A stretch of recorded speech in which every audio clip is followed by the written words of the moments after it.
Great. Perfect. So you can hear me by just waving, Viviana? Perfect. So we're on board. And so this is session 2 of the HITEC Board Fit brought to you by KPMG, the Board Leadership Center. And as with session 1, I'm Stephen Brown, and I'm joining with Susan Angeli, who's somewhere on your screen. Yeah, waving furiously to say hi. There you go. And trying to hit the next, here we go, next button. And then she shows up here too with me. So here we are on session 2, and this shows you the flow. So I'm just going to give a quick overview, which I'm doing now, then turn it back to Viviana so we can do the check-ins. But we're going to talk about ESG, and we'll talk about what that is, and stakeholders.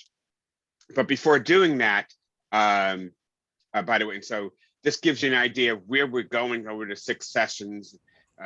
Board committees next, and a deep dive, then a roadmap to the boardroom, which really in session 4, September, and I'm noticing that date, which is right in the middle of what everything whose folks are coming back and having conferences or convenings.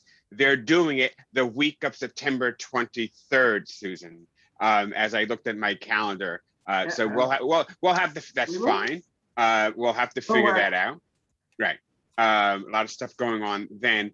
But that's when we talk about roadmap to the boardroom. We'll talk a little bit more about how it works and how you get there. We talked a little bit that in the opening, but we'll spend the entire session on that. And we will have, as we had with our first meeting, a guest speaker talking about his or her roadmap, what they followed to get to the boardroom. By the way, today we don't have a guest speaker because we want to give time to for the part 1 of the check-in, and we'll do part 2 of the check-in session 3, but we also may just have a speaker also. Session 5, boardroom diplomacy, which talks about the intricacy stuff, which folks don't really talk about because it's not written anywhere. How do you handle sort of tricky issues? And again, we believe this stuff not simply helps you once you're in the boardroom, but helps you right now when you're dealing with any situation of conflict, and particularly with managing up. And then lastly, we will sum up for section 6 and do a review and sort of dive a little bit deeper into some sections that we think are of interest. So that is our roadmap for the sessions. And today we're going to do a check-in. Susan will lead us through a review of what we talked about. Then I'll jump into, with Susan, stakeholders and ESG and have some concluding thoughts. So with the check-in, Viviana tells me it's simple. I actually did this a long time ago. I will not do it again since I did it already. I checked in. Hi, my name is Steve. I'm with the KPMG Board Leadership Center. I'm a senior advisor, and I happen to be from right here. And to be exact, from Queens, New York, lived around the corner. I kid you not. Look over my backyard and look at his house. Donald Trump, and that's actually a true fact. And it's actually a true fact. And it's really funny how we learned about that 30 years later. That's me. That's my check-in. I'm gonna release my screen, Viviana, so that you can take over. And I don't know how to release my screen. You could take it back. Oh, stop share. Stop share. There you go. You got it. You got it. You got it. Awesome. I appreciate that, Stephen. So I think most of you are familiar with our HITEC check-in, but so just a little bit of context here. I think, HITEC, everyone knows that HITEC is about community. We are an organization about networking, about building community and relationships. And we want to use this board readiness platform and opportunity to not only learn from our experts that are Susan and Stephen, but also to learn from each other, right? That's just as important. And so the check-in is just a quick opportunity for you to introduce yourself to the entire cohort. But I encourage all of you to share your LinkedIns in the chat, connect with each other, really use each other as a resource, because this community is just as valuable as the learnings that you're learning from Stephen and Susan. And so we really encourage you to continue doing that. So with this exercise, as Stephen mentioned, we are doing the first half of the group today, and the second half of the group is gonna take place July 15th. So I've split you up all alphabetically, and that was the attachment I had mentioned earlier on. If you don't have it in front of you, that's okay. I'll call out the person if you don't know if you're next to check in, but it's gonna be in alpha order. And I'll be here to guide you along. But as Stephen mentioned, it is name, title, and company, and country of origin. So for example, Viviana Costa, I'm the executive director of HITEC, and I come from Peru, Cuba, and I reside in Hollywood, Florida. All right, we good? Thumbs up? Yeah, nice. All right, so why don't we get started? And the first person we have, and if you're not on, I will just go ahead and skip, and then that person will be able to check in the next session, all right? First we have Liz Agosto. Liz, are you on? I am. Hi, familia. How's everybody doing? Liz Agosto, Chief Operating Officer for the BNY Mellon's Information Security Division. And my familia and I are from Puerto Rico. Thank you, Liz. Ana Alvir. Hi, everyone. My name is Ana Alvir. I'm the CEO of Aval Digital Labs, and I'm from Bogota, Colombia, and I currently live in Bogota, Colombia. Welcome, Ana. Jean Alvarez. My real name is Eugenio Manuel Alvarez, and soy un puertorriqueño, but I'm a New Yorican. I grew up in Bronx, New York. Love it. Thank you.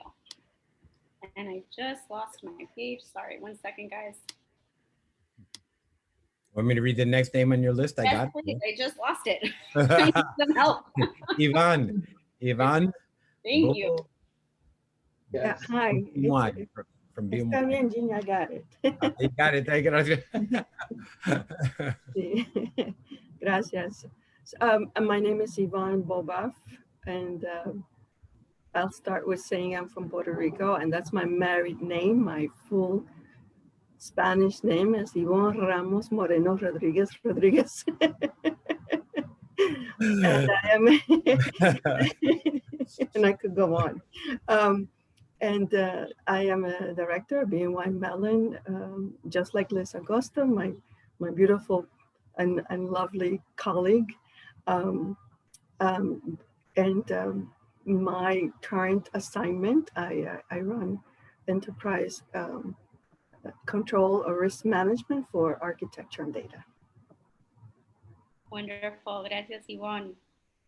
All right, next we have Ivan Berg. Good afternoon, everyone. Really happy to be here. Ivan Berg, born here in New York, but both my parents are from Bolivia. I'm the Vice President of Global Engineering and Project Management, supporting large enterprise here at Verizon. And I am born and raised in Queens. So I'm really happy to hear my other Queens compadres are here. And I grew up in Jackson Heights, and actually spent probably my entire life except the last 3 years in Jackson Heights. So I now live in Nassau County, Long Island. Awesome. Welcome, Ivan. Ernesto Boada. So good afternoon. So Ernesto Boada. I'm with Western Union. I primarily lead global product engineering at Western Union. And I'm from Colombia, but I live in Denver, Colorado. Awesome. Thank you, Ernesto. Next up, Ruben Caballero. Buenos dias, everybody. I hope everybody's doing well. I'm Ruben Caballero. I'm a corporate vice president at Microsoft. Just started a year ago at Microsoft. I live in Silicon Valley. I'm in Los Gatos area in Silicon Valley. My family, everybody originally is from Spain. My dad's family, Madrid. My mom from Barcelona. I was born in Santiago, Chile. So I'm the only one who was born outside Spain. So it's a pleasure to meet you all. Sounds good? Awesome. I love it. Thank you, Ruben. Next up, we have Gloria Candelario Hosri. Hi, everyone. Gloria Candelario Hosri. I'm with Johnson & Johnson. I'm currently a director with our customer and sales product line in medical devices. And I am Cuban and Dominican American, a New Jersey native, and still in New Jersey in the central part of the state. Nice to see everyone. Gracias, Gloria. Julio Caraballo. Afternoon, my name is Julio Caraballo. I'm the Global Head of Identity and Access Management for Citigroup. I am proudly from the Dominican Republic, and I'm also living right now in New Jersey, North Jersey. Awesome, thank you, Julio. Next up, we have Álvaro Celis. Álvaro on? All right, we got one missing in action. Next up, we got Pablo Sella. Hey, thanks, and sorry I cannot be on video. My name is Pablo Chela. I'm from Argentina. I'm Senior VP for Amdocs, which is a leading service provider for telecommunications and media companies, and I live in Roswell, Georgia. Thank you, Pablo. My apologies for butchering your last name, Pablo Chella. No, that's okay. Yeah, everybody say it differently. That's fine. Mil gracias. Next up, we have Ray Correa. Said very well, thank you. Hi everyone, Ray Correa, a managing director at JP Morgan Chase. I'm in global technology and I lead a cybersecurity team here globally. I am of Cuban descent, but born and raised in northern New Jersey, and my cousins that were raised in Miami make fun of my Spanish accent all the time. So I have to work on that. I currently live in Tampa, Florida. So I relocated from New Jersey probably about 10 years ago. So hi, everyone. Awesome. Thanks, Ray. Fellow Cuban. I love it. Next up, Jesse Cortez. Hi, everybody. Jesse Cortez. I'm based here in Dallas. I'm the Vice President of Executive Talent and the Interim Vice President for Diversity, Equity, and Inclusion. So double hatting at the moment with McKesson. And both of my parents are from Mexico. So I'm first generation born here in the States in Chicago, but I live in Dallas now. Thanks, Jesse. Next up, Kathy Colson. Oh, she did mention that she's going to be a little bit late, so maybe we can have her check in at the end or the next one. We're going to move on to Cristina Cuaron. On mute. Hi, Cristina Cuaron. I'm from Mexico, Mexico City. Used to be called DF, but now it's, I guess, Ciudad de Mexico. I still can't get used to the new name. I am at Bank of America. I'm the Chief Operating Officer for Technology Infrastructure Services, and I do live in New York, but I live in Westchester in the town of Sleepy Hollow, home of the Headless Horseman. So pre-COVID, during October, it's a very, very fun town. Spooky. Yeah. Thanks, Christina. Next, we have Max Cuellar. Am I saying that right, Max? If you're on. All right. Then we'll go on to Vinicius da Costa. Hello, everybody. Vinicius da Costa.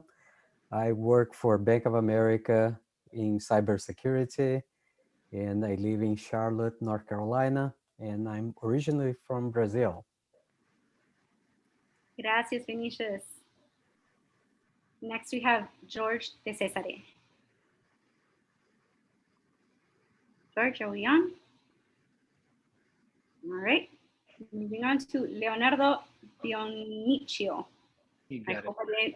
Yeah, you got it right. Hello, everyone. I'm Leonardo Dionisio. I work for Sun Life US. It's an insurance company. And I'm the VP of Technology Foundation, which is primarily cloud security, network, and application support.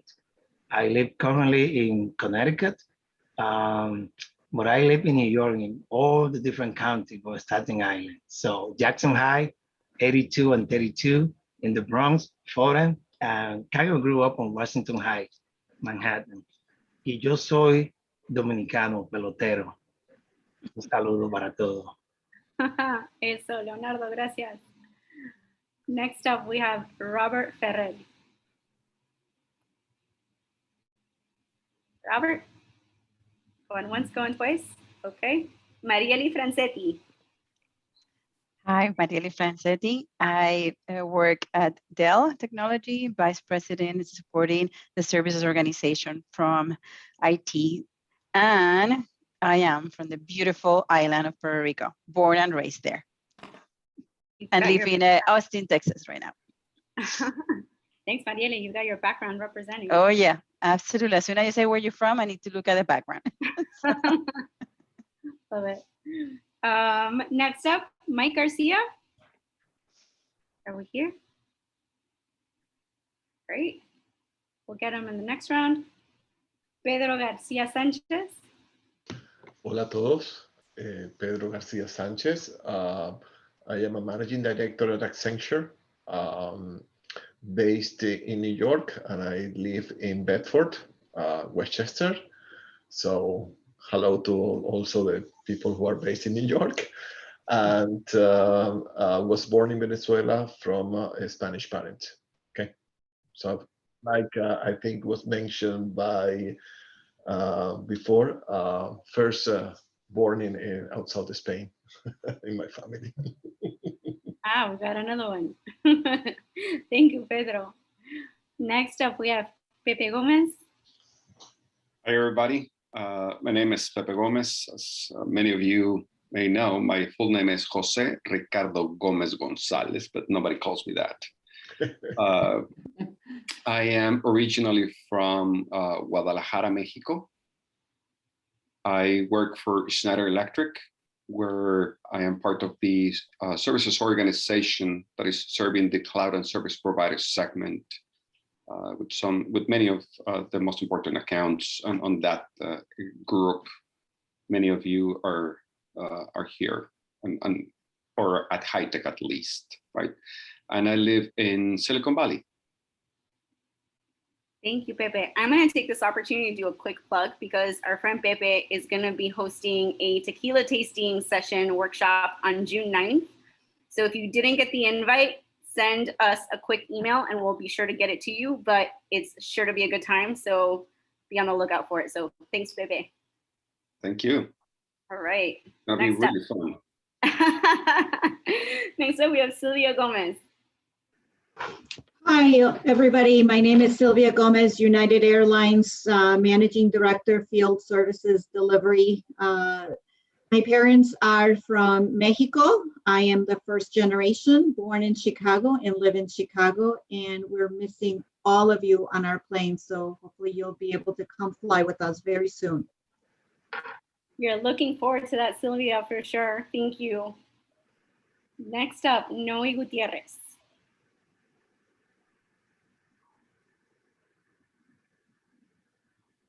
Okay.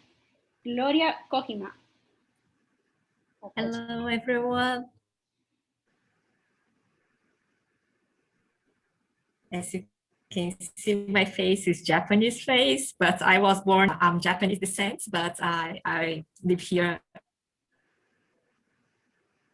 in Brazil, and I love the culture director for JP Morgan, and I'm running technology operations in JP Morgan, Brazil. Love it. Gracias, Gloria. Obrigado. Obrigada. Jennifer Lopez.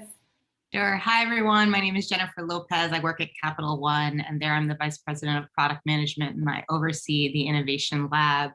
I am Mexican and Puerto Rican. My dad's Mexican and my mom's Puerto Rican, first generation here in the States. Grew up in Queens, and now I live in Brooklyn. So lots of New York love. Lots of New York love. Love it. Thank you, Jennifer. And then we have Pilar Manchon. Hi, everyone. So I'm Pilar. I lead research strategy in Google Research. I live in Los Altos in the Bay Area in California, where I am right now. And I am born and raised in Sevilla in the south of Spain. Beautiful. Thank you. So that concludes group one. We're going to have the rest of you do your check-in when we meet again, July 15th. So don't forget. And thank you all for being here. And Stephen, I'll hand it over to you. Don't forget to network. Thank you. And I'm going to share my screen again. There we go. And all right, so we made it through group 1 HITEC check-in. What I'd like to do now is bring my colleague Susan back in. And so I'm controlling the slides. So Susan, if you want to move forward or backwards, just let me know. Which sort of doesn't matter because Susan may not know, because I made some changes lately, what's actually on the slides. But what's more important is what she says. To take us through what we went through in the last session. I'll start us off, Susan, that we showed this screen of sort of what do boards do. So okay, we'll start there. That's great. Thanks. And I'll do my little check-in also. So more New York love. And Christina, I can wave to you from across the river because I am on the other side of what those of us in the area know will always be called the Tappan Zee Bridge, whatever its official name is, over in Nyack. Right? That's right. I can't call it anything else, especially now. Exactly. Yeah, exactly. I am originally from Long Island, and you have to pronounce it Long Island. And just as Stephen lived near a former president, I actually, and I'm not sure I've ever told you this, Stephen, I grew up in the same town as a former president also, but he had been dead for a very long time. Teddy Roosevelt's summer White House was in the town of Oyster Bay, which is where I grew up. And I am delighted to be part of this family. The land I come from is called East European Jewish Land of Allyship, and so it's a pleasure to be part of this group. So, okay, what do boards do? And I'm not going to spend a lot of time on this because those of you who were with us last time have seen some of it, but you know, essentially the most important thing to know is boards have overall oversight for guiding the company into the future, overseeing the company, and so what that kind of drills down into is strategy is in the middle because it's the pivot that everything goes around. Capital allocation, for those of you who have been involved with your company's boards, you know that there are certain things that have to go up to the board, whether it's a significant acquisition or the overall annual budget, or a huge restructure or investment. You know, that's the board's responsibility, is high level capital allocation. Compliance, again, the board's not responsible for compliance from a managerial perspective, but certainly oversight, and that is actually the one place where boards can get in trouble, is if they're not sufficiently providing that oversight and the board has not looked into issues and there turns out to be a compliance failure in the company of something that they should have asked for. I'm going to take, well, risk is part of that also, but then risk more broadly. So if you think about companies today and all of the risks that can really derail a company in its growth strategy. So there's not only compliance risk, there's obviously financial risk, there's reputation risk, there's risks of things like pandemics and climate-related issues.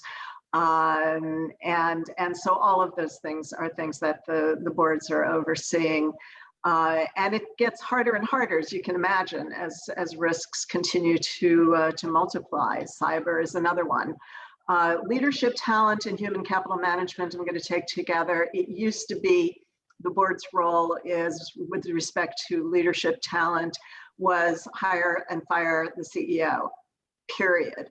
Now it's much deeper than that because, as we all know, so much of what makes a company successful or not successful is based on talent, both at the leadership level and at the human capital level.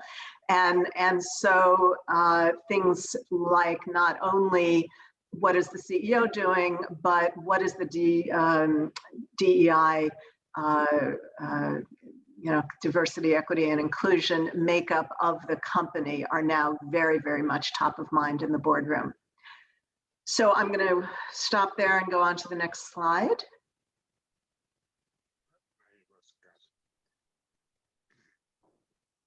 There we go. Okay, thank you. So this is something we're going to, Stephen said, we're going to spend a lot more time about this in another session in terms of how you position yourself, how you think about networking, et cetera. But just, for the introductory purposes, kind of recap of what we talked about. Being on a board, it's who you know and it's what you know. And I would add also, it's what people know about you. So being on a board, it's being in the right place at the right time when there's a role where someone thinks you are the best person to add value in that board. And it, as you can imagine, it's not the kind of thing where, you see an ad on LinkedIn and you can apply for that. Although some boards do that now, but for the most part, it's through networking, it's through happening to be top of mind when the board is looking for someone that has your skills. So again, we're going to spend a lot more time about that. So I will move on in the interest of time, but I think we're at the end of the recap, correct? I think we are. Okay. Just a little slow. Yeah. Okay. Here we go. Okay. So over to you for stakeholders. And we'll have a back and forth, Susan. And now I think this is so. Look, we have just short of 60 minutes to go through stakeholders and ESG, and it would be helpful. I will pause multiple times to see if there are any questions, and if you're doing through the chat. I can't see the chat, at least right now. But I can. So if you want to write something in the chat, please. And that's perfect. Yeah. Or if you would just simply like to ask a question, if you put it in the chat, I would like to ask a question, Susan will recognize you and we'll take the question right there. And again, we wanted to talk about stakeholders and ESG. The first part is sort of stakeholders. And we went through a little bit of this last week, but this concept of stakeholders has been around for a long time, but you're hearing it more here in the US. And I say here in the US, I have to first start there, is that we're a little different, and I'm reminded of, I had a Japanese, I did a lot of work in Japan in corporate governance, and had my Japanese consultant a few years ago come back to me and say, well, Steve, we were talking to the Europeans and I figured something out that I didn't know for the last 10 years. I thought in Japan, our corporate governance was so old school and rigid and how we looked at the US as a model. But according to the Europeans, they think you guys are credence. I can't believe how badly they talk about US corporate governance. Like, yes, I know. They believe they're a little bit more advanced. Because quite frankly, they think of business, they think of corporate governance, they think of business as in a stakeholder model, meaning a business is run for all stakeholders being defined by basically everyone who is affected by the corporation. So not simply shareholders, but for the employees, for the customers, for the suppliers, for the vendors, for the environment, for the community. So it's a much larger group, and usually contrast stakeholders with shareholders or what we call shareholder primacy, which, long story short, and it would take me a long time to go through it, and I teach a full semester class on that in law school, but essentially under Delaware law, part of the job of the corporation is to maximize value for the shareholders. The way you do that is different, and that's where we get in trouble with different people thinking it means different things. But we generally maximize value for the shareholders.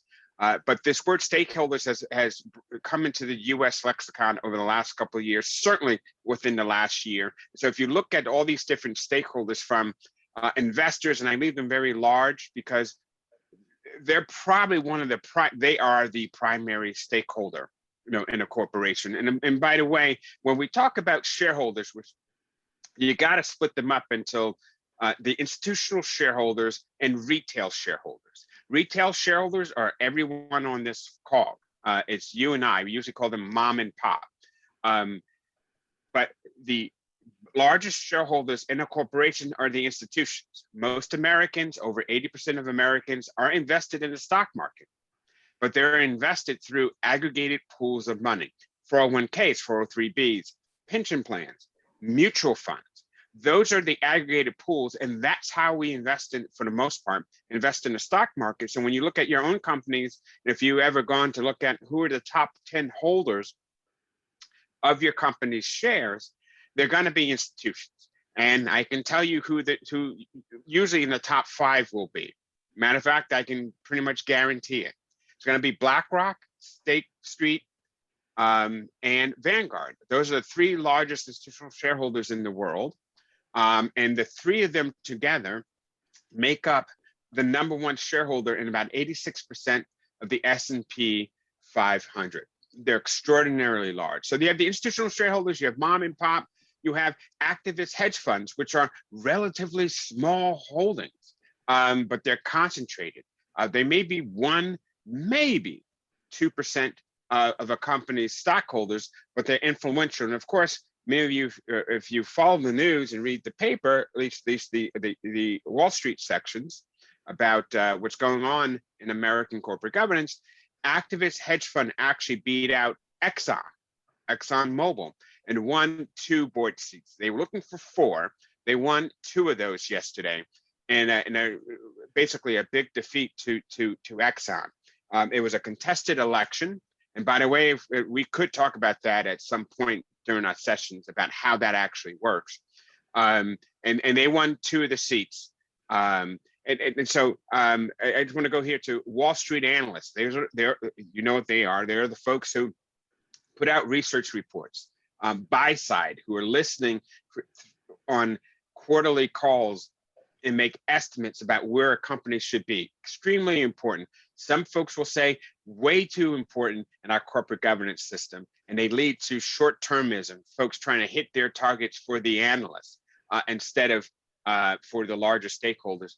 Proxy advisors, we won't spend too much time on this, and they've been sort of controversial over the last few years, and they were regulated about 1.5 years ago, and it does seem like that regulation is going to stick, I think, under a new administration, because there's a clock on that regulation and whether the Democrats can do something about it.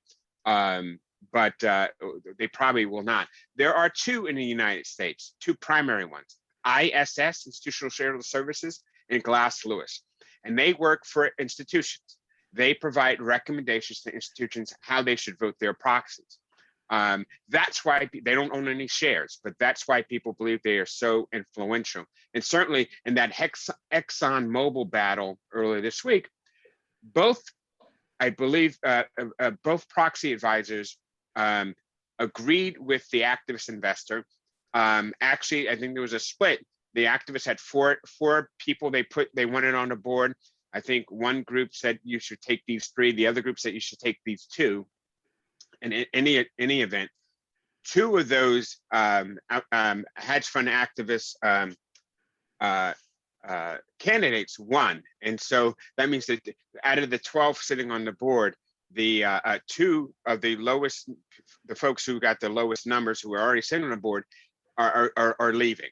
So that's the capital markets here. And then, of course, we have legislation, whether it's federal or state, And then out of those, you have different functional regulators. If you're a bank, you have a number of regulators, including maybe the Fed, or the OCC, and some other regulators. If you're an insurance company, there's no federal insurance regulator. They're all by state. So if you work for an insurance company, you have at least 50 different regulators if you're in the 50 different states.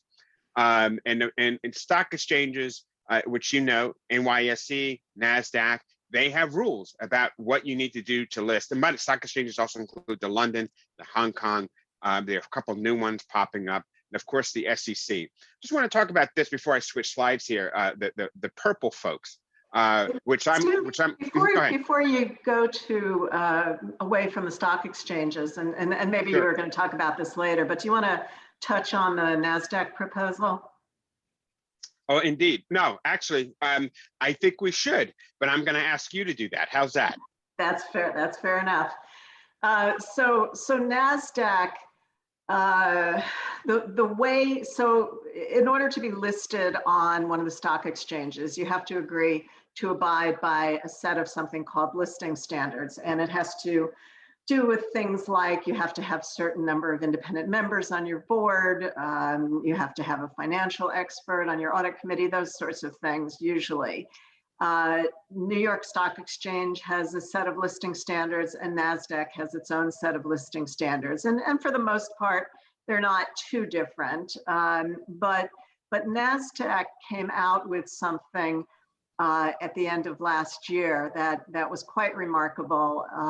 And what they said is that if you are listed on the NASDAQ Stock Exchange, you must, and I'm going to tell you what you must have in a minute, but first I'll tell you, if you don't have this, you simply have to disclose why you don't. But they've said, look, board diversity is really important.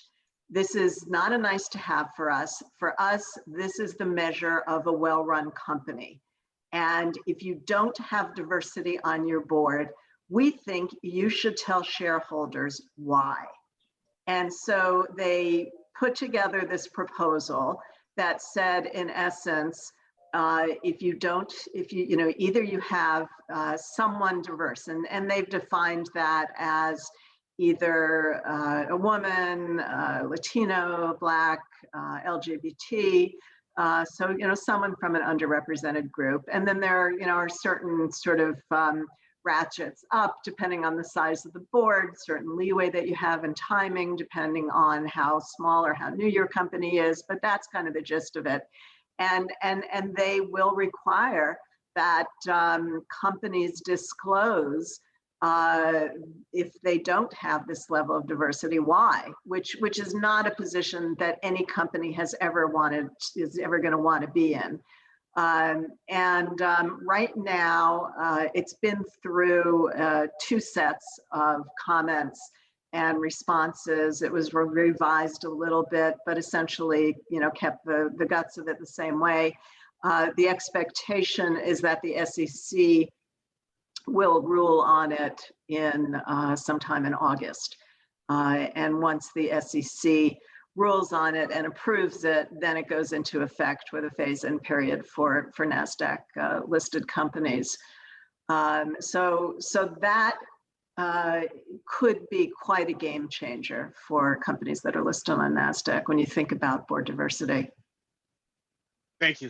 It is a big deal because you have your choice when you IPO what exchange you go on, and if so it is a race to the bottom, and so often it is a competitive thing.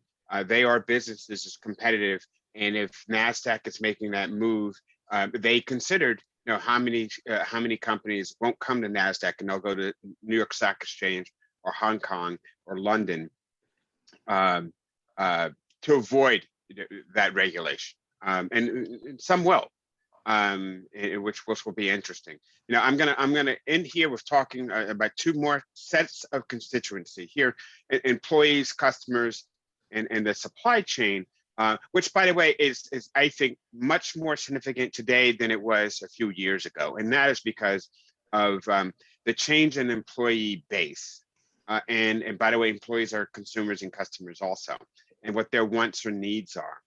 And certainly over the last year or so, they've made that absolutely clear, and how deeply important it is that they want companies to reflect what their needs and values are. And that's a constituency that needs to be balanced. And the green here sort of, and I left one out in the green, the non-economic constituencies, sort of indirect, the environment and the community.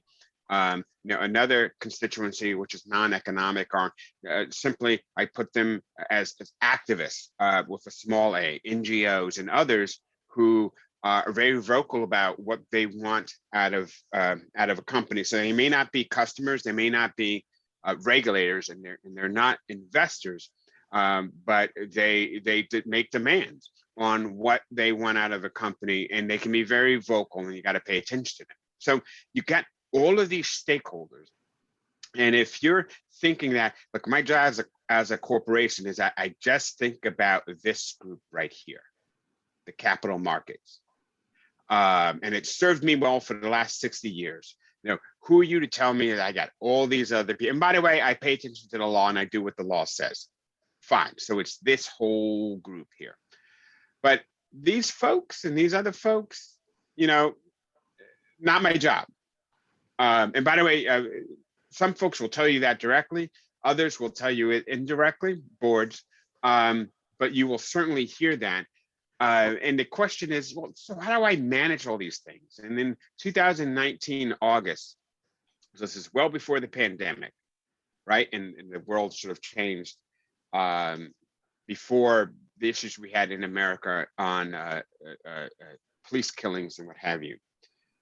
The Business Roundtable had rethought what they thought the purpose of the corporation was. And in their words, they rewrote it, what the purpose of the corporation.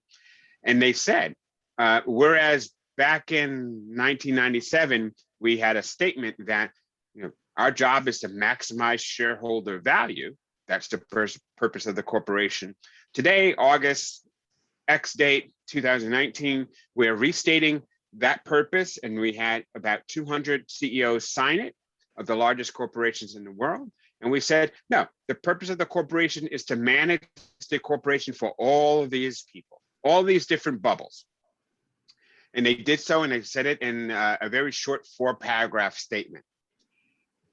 What a deep interest that was, that has followed since then, which is, okay, now that you say that the job is to manage the corporation for everyone here, how do you line them up, right? And so we have these in bubbles. But you'll get people saying, no, line it up on paper. So actually write it out with 1, 2, 3, 4, 5. How do you prioritize? And by the way, if you ask that at the Business Roundtable, they would never, this is why these folks are CEOs, they would never do that for you. Never. But for the last 2 years, they've been asked that. So how actually do you prioritize? And when things come up inside the corporation, people turn back to that statement and say, wait a minute, you said you're managing for the entire corporation. How come you just laid off X amount of employees, right? Or how come, this is the pandemic, you actually gave dividends to shareholders, which that happened a lot in the first part of 2020, that dividends were actually given, that money wasn't pulled back. So there are a lot of folks who sign that statement who have to answer these questions. But that's the job. How do you manage these stakeholders? I'm going to pause right there before I move on to see if there are any questions.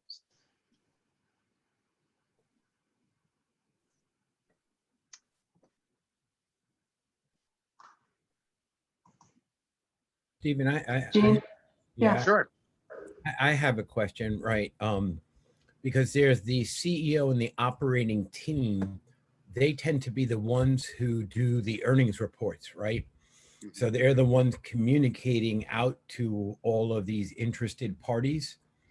And whether from a compliance perspective, like CFO with SEC, or from dealing with the big funds, or even with the community, I've often never thought of the board as someone involved in that delivery. And it seems like what you're saying is that there is some involvement in that delivery. Am I getting that correctly? Well, And Susan, tell me what your thought is on an answer. I'm not saying that there's an involvement of the board in the actual delivery, because the board is NIFO, noses in, NIFO, noses in, fingers out. The spokesman for the company is the CEO.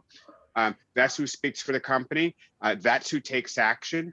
Interestingly enough, the board was not asked to sign the statement of the business roundtable. It was the CEOs. And there are plenty of boards, Susan, I know, because we were on a call with many of the largest Fortune 100 directors, lead directors, maybe a week or two afterwards. They said, yeah, our CEO never asked us about this. And if he had asked us, we probably would have said no. We didn't like that formulation of what the purpose was. And it was kind of funny. We listened to them, but in the back of our head was like, A, too late. B, if you want, you can issue a retraction, which you won't. And B, that's actually his or her job, right? Speak for the corporation. So the board is involved in terms of behind the scenes, and all these things bubble up to managing, because you can say no as a board to stop certain actions, but the CEO is running the corporation. That's their job, right? I don't know if Susan has anything to add to that. Yeah, the only thing I agree with that. The only thing I would add is that there are some of the institutional investors will say, I want to talk to a board member because, I get it. This is what management is doing. I want to understand how the board is providing oversight. And so the conversation, it's a different conversation, but the conversation is, yes, we have had discussions, maybe not about whether or not to sign off on the business roundtable statement, but about the purpose of the corporation and how we, sort of strike that balance and what the company's values are. And the investors do want to hear that from board members. And then the other way that a board member can get involved is if things go south. For example, one of the board members that we know, this was a number of years ago, who had been involved with a company that suffered a significant cyber breach, was actually asked to appear before the regulators. He's just a board member. He's not running cyber, but it is possible. So it's, as Stephen said, it normally would be management, but the board could get involved in certain circumstances. There's another question also that comes in about where do lobbyists fit into the picture, and it's a really good question because a year ago the answer would have been they don't, but now that's totally changed. I believe one of the issues that Exxon was challenged with, or no, I think this one was Chevron actually, was that they're making all kinds of great statements about how they're going to clean energy, but behind the scenes, they're lobbying the regulators to, be able to continue. And so there's a lot of interest in disclosure of what companies are doing with respect to lobbying. So, you want to add absolutely. And lobbyists would fall into the legal regulatory. They are folks who try to get certain laws and regulations passed or unpassed. And so that's where they would fall. There was a question coming through? Did I hear? Yeah, Emma, was that you? No, it's Yvonne. Yeah, that was my question. Yeah. Yes. My question was that where do the lobbyists fit into the picture? Oh, there you go. So that's where they fit. Hey, by the way, if Jean, for whom do you work again? I missed that in the check-in. I work for Gartner. And Gartner, okay. Distinguished Vice President, Distinguished Analyst is my recent title. Look, distinguished. Susan, take note. We got to go back and lobby. We got to lobby for that. So I love it. Absolutely. Right, so I hereby, Susan, I hereby anoint you as Senior Distinguished Analyst at the KPMG Board Leadership Center. It means you're 29. Yeah, gotcha. So actually, my example is it's not gonna work over that well. So my question to the group is, if Gene was at Coca-Cola and he was the CFO, CEO, or anyone in the C-suite, and you didn't like Gene, you didn't like what Gene was doing, you didn't like how he was running the company, you didn't like what he said, or more importantly, you just didn't like what he was doing. What's your reaction other than to stop buying Coca-Cola, or other than to write a nasty letter, or which you don't have to do these days? You just tweet that Gene's a bad guy and he can't run a company, what have you. No, what can you do? And this sums up stakeholder management and corporate governance. So we'll move on to ESG after this. The answer is you can do exactly that. Tweet, write a letter, badmouth Gene when you see him on, on the weekends, whatever it might be. But the only people by law imbued with a vote is a shareholder.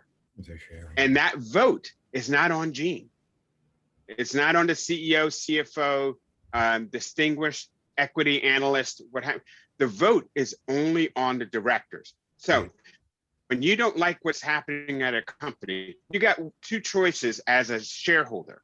You can sell the company, which you sell it when the market opens at 9:30 tomorrow, and you sell Coke and you buy Pepsi. But if you're indexed, which most of the largest institutions in the world are, BlackRock, State Street, Vanguard, they are indexed. Those are your largest shareholders in the world. You can't sell Coke when the market opens, as long as Coke is in the index of which you are committed to. And by committed, it means the money you've taken in, the billions of dollars, said it's an index, it's a S&P 500 index, you will own that index.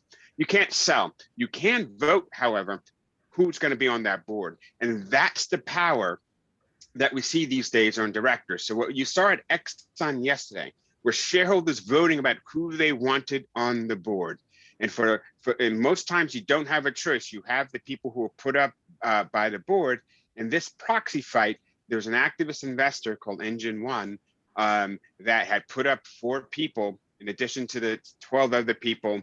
It might have been 9 for total of 12. I'm getting that wrong, but basically there were more people up for seats than there were seats. And Engine One, the activist investor, won 2 seats. And that is because shareholders voiced their opinion and voted for them. So the only natural predator, you were waiting, Susan, before I said this, because I say it once a week. The only natural predator it's my drinking game. That absolutely, there you go and drink. The only natural predator that a director has is an investor. They're the only people imbued by law that can take away their jobs. And the SEC can do it, but you have to do something really, really bad, criminal even. And even that takeaway is only for a short time, right? This concept right here gets us to talking about ESG, which is why ESG has been accelerated over the years. It's a combination of a whole bunch of balls coming in all at once that were in the hopper. This is nothing new, right? They were in the hopper, but they got accelerated in 2020.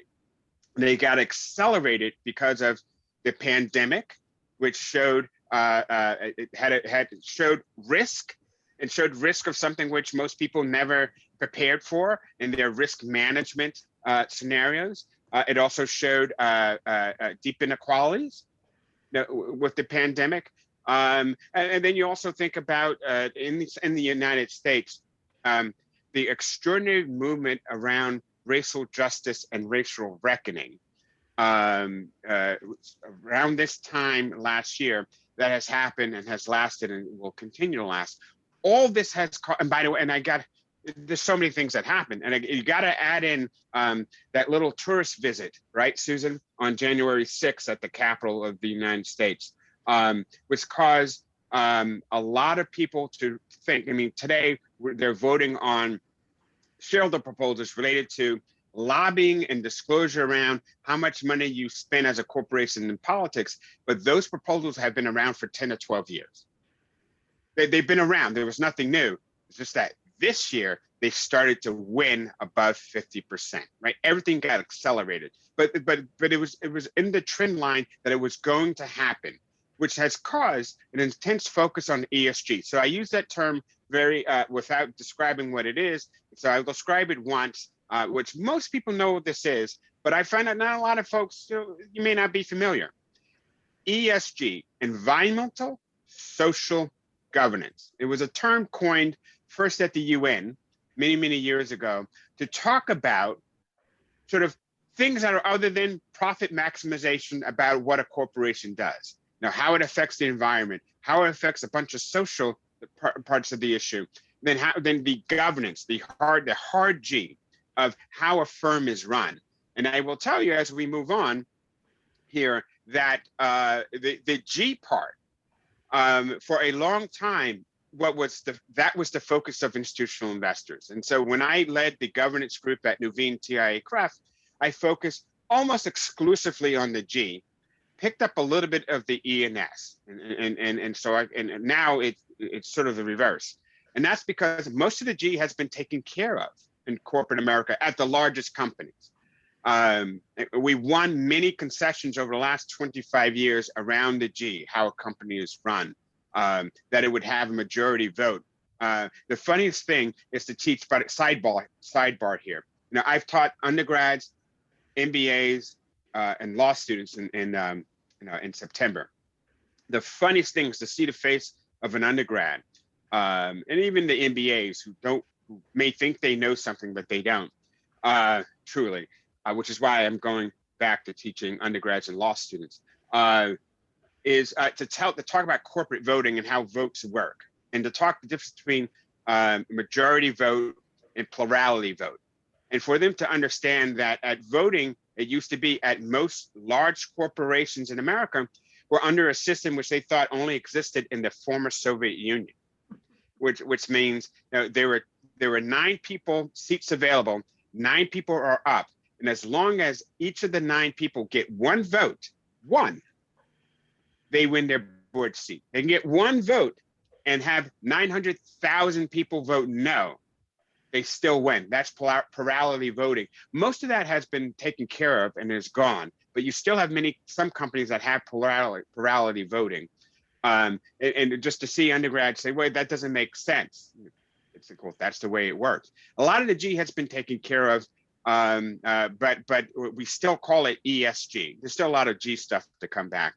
So I wanted to talk about ESG now, for our next 25 minutes or so. And when I say ESG, it's environmental, social, and governance. There are some people these days, they try to add another letter to it, or they want to call it something else. It's environmental, social, and governance. It's more than enough to swallow about what it is. And I just cringe when people say they actually want to change their acronym. It's ESG. And when people talk ESG, by the way, for the most part, they really mean E and S, right? So that's going to start our discussion. Any questions as we move forward here? So I sort of talked about what's in a name. I'm going to skip this and get to. I'm going to get to this. I guess this is our next slide here, and I'll walk you through what. So this is my definition, and Susan, this is probably the first time you're seeing this. Mm-hmm. This is how I explain to boards. They asked me to come in and talk to us about ESG. First of all, before I walk into a boardroom, Susan knows I like to sort of to rank the board on what their ESG IQ is. That's simply to know, are they a 1 or a 4? 4 means at the top, great, they're really steeped in this. You can have a level of conversation. You can, if it was a math class, you would be teaching BC calculus. A 1 means you're teaching arithmetic, to make this analogy. And a lot of times I'm walking to boardrooms where it's a 1, right? So they say, hey, can we talk about ESG? And you got 10 minutes, right? For the entire board meeting, 10 minutes. They're not all that seriously because they didn't even know what ESG means. But when I tried to explain it, this is how I explain it, which is ESG to me means putting an ESG lens on the operation of the company. And to do that, where you might have always thought, hey, I buy low and sell high, or I make as much money as possible, I maximize shareholder value, right? And that's all I think about. I said, well, not quite. Under this lens called ESG, you got to think of how do I maintain it as a going concern? but I got to think about three considerations. First is that first part of, I got to make, if I don't make money, I'm out of business. Or if I don't try to make money. We know there are many .coms or new market economies where they haven't yet turned a profit, but the market has said they're doing so well that their valuation is so high. But you got to run your business, and you have to make money. Now, there's no doubt about that, and that's one consideration. But I add these other two here. Second is, you got to think about, what are the externalities of which you are responsible for, right? And that has never been really thought of, right? But you got to think about those. So what am I doing where there are negative externalities?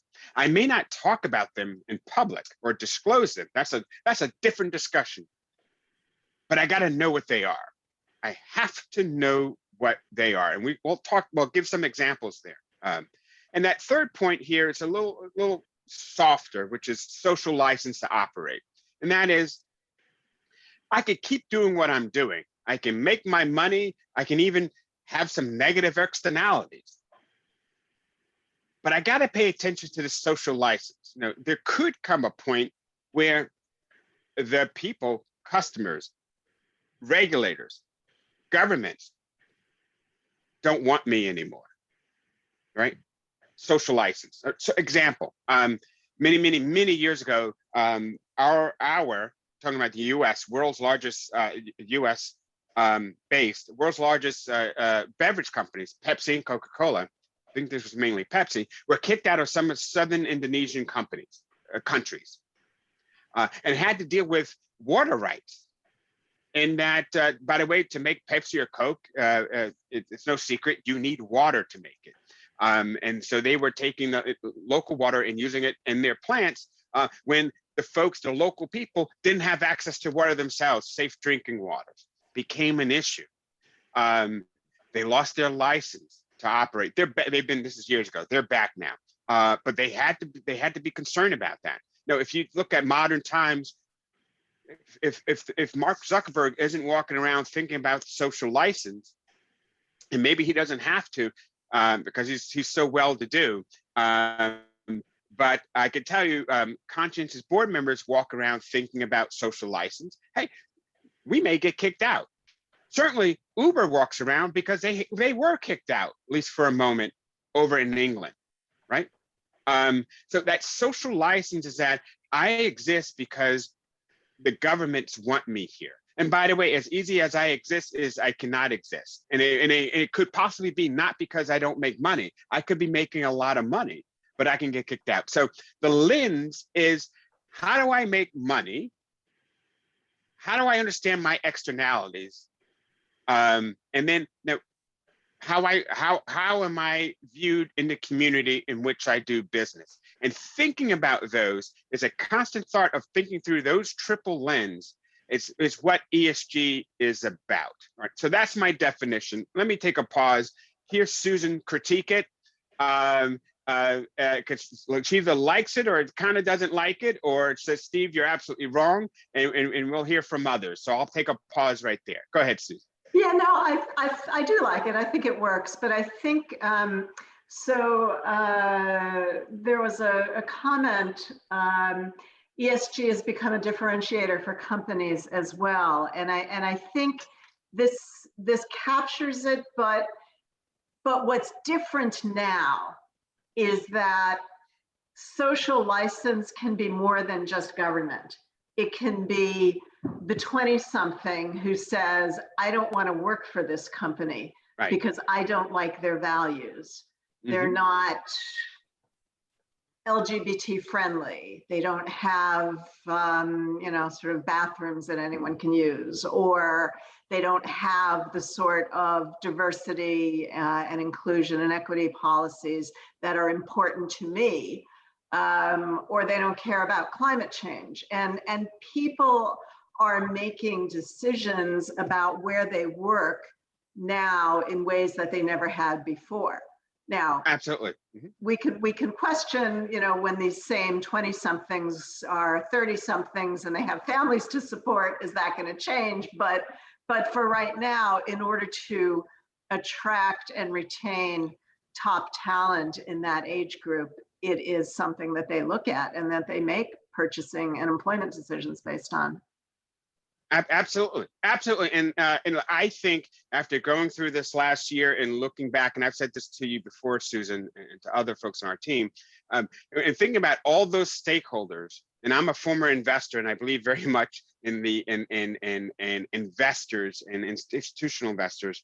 But I think one of the most important, if not the primary stakeholder today, is the employee. And it's for the board to truly understand the employees. 2 years ago, there was a shareholder proposal issued by an outside shareholder to Amazon. And that shareholder proposal was about recruiting board members to the board that were diverse and putting in what we call the Rooney Rule, which is actually a rule in the NFL named after former owner of the Pittsburgh Steelers, that said every time you interview for a head coach, we're not telling you have to hire someone diverse, but your slate of people who you interview must be diverse. So that's called the Rooney Rule, which has been instituted not simply in the NFL, but throughout corporate America in certain spaces. Well, this was a proposal sent to Amazon to have that. And the board was going to reject it and had put that so it was drafting their response and said we didn't want this. And it was in an employee blog where the communications folks were sort of writing this, hey, we got this proposal, but we're asking the SEC to exclude it because no, we kind of do a good job on this already, and it's complicated. And it was the employees who struck back and said, time out. What do you mean it's complicated? What do you mean? And basically created enough noise where the company then pushed back and said, well, we'll go ahead and adopt this, right? And we won't even fight it at the SEC and let this go to the ballot. And there are many, many instances of employees speaking up about these issues. So you're absolutely right to include that employee base and part of the social license. But that's ESG. It's and by the way, ESG folks will define it differently, tell you it means this. I think my next slide, I sort of put a bunch of issues that are within. There are other issues that are here. This is just a nice cross section instead of the E, the S, and the G. It's funny, we talk to directors, many directors in financial. It just happens to be a cross section of certain financial services companies who will say, yeah, well, we're not an oil company, we're not a mining company, we're not extracting things out of the ground, so we don't have a lot to do with ESG, and we just shake our heads. Because by the way, and that's a person on my scale that a 1 to 4 would be sort of a 1, right? It's like you don't get it. First of all, as a financial services company of a large money-centered bank, you're financing many of these companies that dig in the ground, or produce oil, what have you. By the way, I'm not saying that's a bad thing. I'm just saying that you finance these folks. And so you're part of that chain. Secondly, there's a whole lot of things that you do within the S space that you need to focus on, and they completely miss it. And they completely miss it, and they're just not grasping what this, we could call it a movement. I call it a lens. And it's a permanent lens, right? This is not a trend that's going away. There were many board members and other commentators who were just keeping low to see if this would subside. So Stephen, I'm going to interrupt you for a second, just in the interest of time. We have 2 things on the chat, and one is a question. Jean, will come to you in a minute, but before we do, there's a comment from Joseph. Or I guess a question, is ESG increasing in relevance because people have given up on governments? After all, governments can regulate ENS rules and behaviors for corporations. That could be an hour discussion in itself, right. but the short answer is, to a large extent, yes. The trust level in governments has gone down, and as a result, companies are looking to corporations. And then Jean, what was your question? Yeah, I mean, I'm on the board of a private school, right? And I know that as a board member, I can't tell the principal how to run the school, right? So I'm But just you do anyway, Gene. We now know you. We know you do. yeah. So I'm just wondering, like, when it comes to ESG, right? And you know, the board, you said noses in, and I forget the rest that stays out, right? Fingers out. Fingers out, right? So fingers out. So how do you deal with, say, a CEO who is like, I'm not going to make my operating committee diverse, you know? Thanks for the suggestion, board, but I like the people. I brought this team over from a collection of companies I've worked with in the past. I'm sorry it's all male. I'm sorry it's all white, but that's just the way it is as a board. And you're the one on the hook that the shareholders could kick out, right? Because they think that you can influence that. So you're kind of in the middle there. So I was wondering, how have some of those who perhaps been in board situations like this handled this ESG issue? So I'll take that one. The short and the most effective answer is compensation. If you know, you say this is of strategic importance to the organization, and we decide we do a performance evaluation of the CEO every year, and from now on, that DEI component is part of that performance evaluation. Gotcha. And what that could mean is there's an incentive if they get it right, or it could mean there's a penalty if they don't. But the companies that really do make a change, that's in large part how they do it, is that the, you know, kind of in some companies all the way up and down the organization, there are a number of companies that have actually put in metrics for their entire organization, saying that everyone who has any sort of a managerial role has to be accountable for DEI. But to, you know, as with financial or any other target, to set measurable targets and then hold the CEO accountable. Thank you. That's cool. That's also gives you something to look for if you're asked to be on a board. A good question to ask to see their commitment to ESG. So thank you. Yeah. Perfect. And of course, one of the jobs, if not the number one job of a board in any institution, is to hire the CEO, and if it comes to it, to fire the CEO. So I mean, that's the lever that you have. By the way, when we speak about ESG, it is, for the most part, of when I talk about it, when Susan talks about it, we are talking about business issues. We are talking about material business issues. And so, for instance, if I was talking to ESG and I did this to a service company like KPMG, which is private, but I was having this conversation with the CFO of a very large a consulting firm that is public. I could, you know, there's some issues about, and as consultants, they you know, they're on planes all the time, and the emissions from flights, not their own planes, but you know, flying commercial and what have you, that's part of it, and they measure that. But their biggest issue is around here on the S. Why? Their product is people. Their product is people and the talent that they have, and that's what KPMG's main product is, people. That's what Gartner's main product is people who are distinguished equity analysts of America, or I forget Gene's title.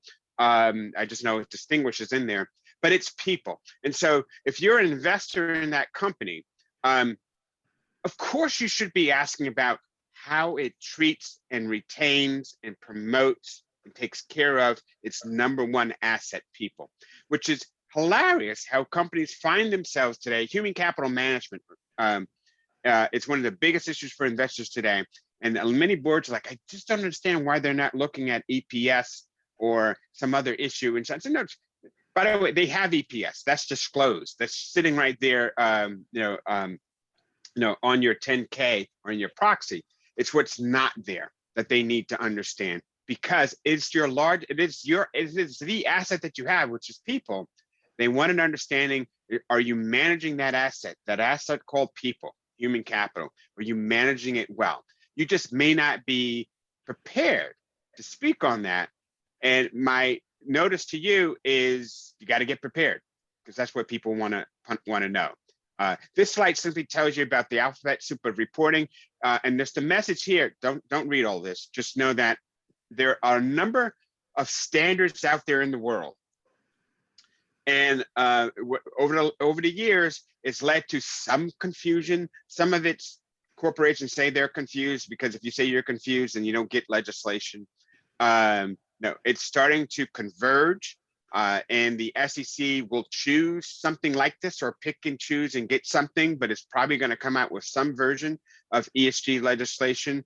But most importantly is that if you go back to that stakeholder map, you have regulators and you have private ordering, from asset managers to activists or non-economic. And today, ruling the world is the institutional investors have made it very clear. And yesterday, a hedge fund investor made it very clear to Exxon that we are pushing ESG. So regardless of what government says you should do, we're telling you what standards you should follow, right? That's the big part of this. We have a framework, which and I don't want to go over. We have about 8 minutes. So I do want to close with this, which is take some questions if we have it. Sort of, I did a very quick overview of ESG. And again, I did it from tried to do it from a framework which perhaps you haven't heard sort of it explained that way. And the reason I did that is because it's something I say to Susan all the time, and we laugh about, which is, I hate talking about things in which you can Google. Now you got questions, Google is wonderful. You put into Google and you sort of get an answer, or you ask Alexa and you get an answer. You know, we try to bring you more than what you can just get out there in the blush and at first blush. And that is how to think through ESG the way a board member should think about it. And we know this is something which many people are just struggling with because there's a lot out there. I think if you simplify it, and by the way, you know, in our board framework, which I'll turn to right here, we basically just look right here, say, and there's different ways we break it down. There are 3 to 5 risks that are ESG related that really affect long-term shareholder production in your company. And if I were back in my role as an investor, that's the #1 question I would ask a board member every single time. I wouldn't even ask 5. I would say, what are the 3 risks around ESG that affect your long-term survival? And for the most part, 8 times out of 10, I would just be sitting there waiting for an answer. That's a problem because they don't know it. And you know, we think they should know that.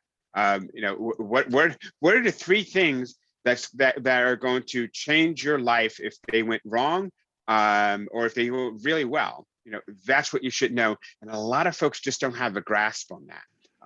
As I said, for a service company like a publicly traded service firm, like a consulting firm, it would be people. You know, actually, the first 3 things would be people, right? It's not necessarily the environment because they don't own any buildings, right? They lease them out. They lease space for their people, or they're at their clients. It's people. It's all around people. You know, those 3 to 5 issues, which I try to have folks to focus on. Susan or others who have closing thoughts in the next 5 minutes that we have here. Yeah, I just want to touch briefly, because I know we haven't spent much time talking about climate, and that would be something we could spend, you know, another hour session on or more. But you know, we talked about the S, which is deeply, deeply important. A good friend of mine who is an expert in climate said this to me maybe a year to maybe 2 years ago. Climate is the new cyber. And what she meant by that was, you know, if you remember, cyber 6 years ago was, you know, sort of something that you all in HITEC were focused on, but the world at large wasn't. And it certainly never became a board issue. Climate has been in that space up until now, but that's now changing significantly. Partly because of, what Stephen talked about, the externalities. As the world closed down in the pandemic, you could see the Himalayas from India, you could see the air in LA, and people realized that when you're not flying all over the world, it is different. And there is a change in air quality. The regulatory scheme with the Biden administration is now totally different, the Paris Accords. So there's a lot of converging factors, plus these 25-year-olds who deeply, deeply care about those issues. And so from a board perspective, I think it's incumbent on new board members, not to understand the difference between the SASB and the TCFD and the this and the that necessarily, but to understand what are the company's significant risks as it relates to climate, and what are the company's opportunities. And all of that goes back to the beginning of what's the board's role. And so when you think about, the board's role, risk, strategy, talent is really all in a nutshell. ESG, whether it's climate or the social issues, are really deeply rolled up in those. So I'm going to pause on that note. If there are no other questions, I'll just answer the question. There was a question in the chat about how effective are these activist investors in affecting how boards operate or deal with ESG. Well, the answer yesterday from Exxon is very effective. They won 2 board seats. And let's see if other activists, hedge funds, follow that route. Essentially, they do use ESG. They have an economic story. That's what drives them. If there's not an economic story, they're not interested in it. It's ESG is sort of the fodder they use to make their point, to win votes.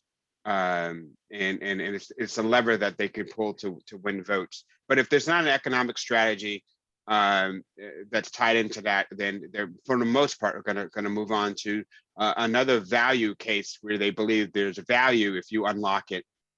And here, it was, if you unlock the ESG value, you'll do a lot better. So that's so we'll see what happens with that. And so that was a lot. That was almost 59 minutes of ESG discussion. And Viviana, I'll have you close in the last minute and 30 seconds. Awesome, thank you. So just real quick, one more time, for those that didn't get to do your HITEC check-in today, we'll have you introduce yourselves in the next session, July 15th. Also, I put in the chat, I sent an email yesterday with our resource page. This is where we're going to continuously update with the deck and recordings of these sessions, so you can go back to them at your leisure. So be sure to bookmark those, and you can always go back to them. It's in the chat, and I'm happy to include it one more time for those that missed it. But thank you all again for joining us, and I will see you the next round in July. Thank you so much. Viviana, I just have one question for you, which is there have been such great comments and actually references about things to read from people on the chat.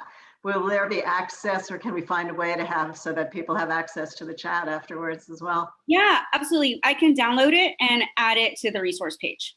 Perfect. No problem. My pleasure. Thanks for the call. Great to see you all. See you in Bye-bye. Bye. Bye, everyone. Nice. Enjoy the long weekend. Memorial Day. Bye. Thank you. Have a great weekend, everyone. You too. La vista. Awesome. Great weekend, everybody. Bye. Bye.